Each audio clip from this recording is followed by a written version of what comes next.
Hey guys, just before we get started with the review, I joined a trend and made a Ko-fi account. So if you would like to support me on Ko-fi and buy me a coffee, you can head on over to ko-fi.com/Zeromaster. Anyways, on to the video.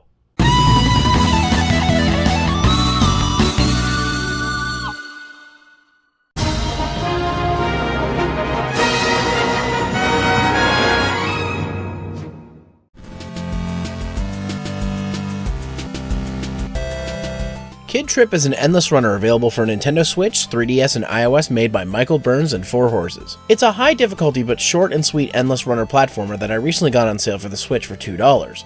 So how does it stack up?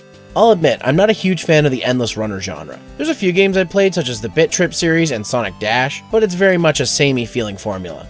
Much like the abundance as tough as balls / puzzle platformers or roguelikes, the genre is oversaturated and gives me a sense of, oh, it's one of those games. I'll admit full well I'm more of an action platformer guy. Mega Man, Mario, Sonic, Donkey Kong Country, it's just a genre more suited to my taste, and I wish more game developers would make those kind of platformers over making games in these overplayed genres. However, the promise of HD Rumble support for the Switch and a free demo to try it out piqued my interest, so I downloaded the demo and gave it a shot.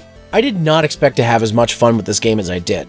Like I said before, the inclusion of HD Rumble was a big selling point for me, as much like the fantastic Wonder Boy the Dragon's Trap remake, it uses the feature well, making you feel every jump, landing, and enemy encounter, whether that be bashing them over the head or colliding on impact. Some may call it a gimmick, but I call it immersion, making me wish more and more that Nintendo would hurry up and get a VR headset on the market already. Could you imagine using the HD Rumble and the Joy-Cons for VR games? That would be insane! Anyways, back to the game. Kid Tripp is your typical endless runner affair with a few notable improvements that many games of the genre lack. First and foremost, like other games in the genre, you are automatically moving from left to right with your main inputs being jumping and throwing rocks to attack. Some other notable controls include the ability to walk, something that many runner games do not offer. It's very well executed here as you will need to constantly adjust your speed to make some jumps and pass certain obstacles. On top of that, the jump isn't just as simple as tapping the jump button. You need to hold it down longer for higher jumps, but also make shorter jumps or use enemies as bouncing off points. The game consists of 20 levels, so it's not a super long game, but considering it started as an iOS game, I'm not surprised. By the nature of this game, you'll want to play it for small or quick bursts, much as I did.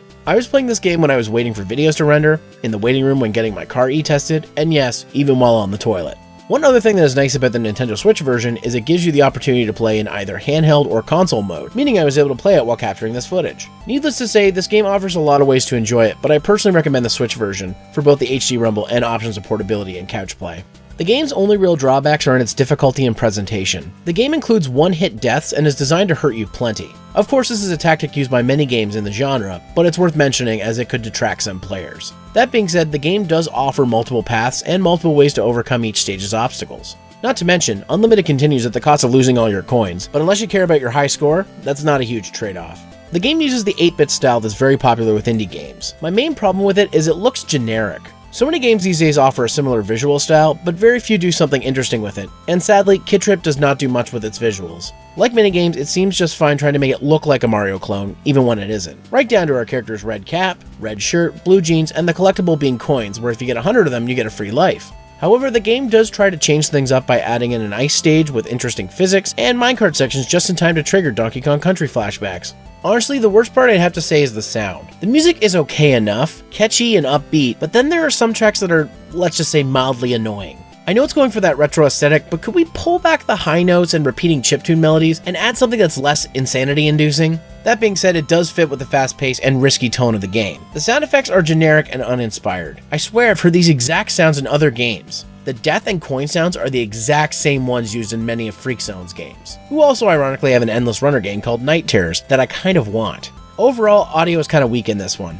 Kid Tripp is a fun, short game that I'm sure retro fans, indie fans, and mobile gamers will get a kick out of. While it's currently on sale as part of Nintendo's summer sale, it's also on the iOS for $1, so it's not like it's an expensive game. I don't blame you if you'd rather play this type of game on a more portable system like the 3DS, but I can't recommend this enough for the Nintendo Switch. Not just for the option of both portability and a home console experience, but for the added immersion that the HD Rumble provides. I know some of you might be detracted by the game's length, but there's good news. A sequel to the game was released last month called Miles and Kilo, which not only offers a ton more levels, variety in level design, playability, and now with boss battles, but it's available on more platforms, with this being available on Steam in addition to the Switch, 3DS, and iOS versions. Either way, I've been Zero, and I'll see you on the next Quick Hunts.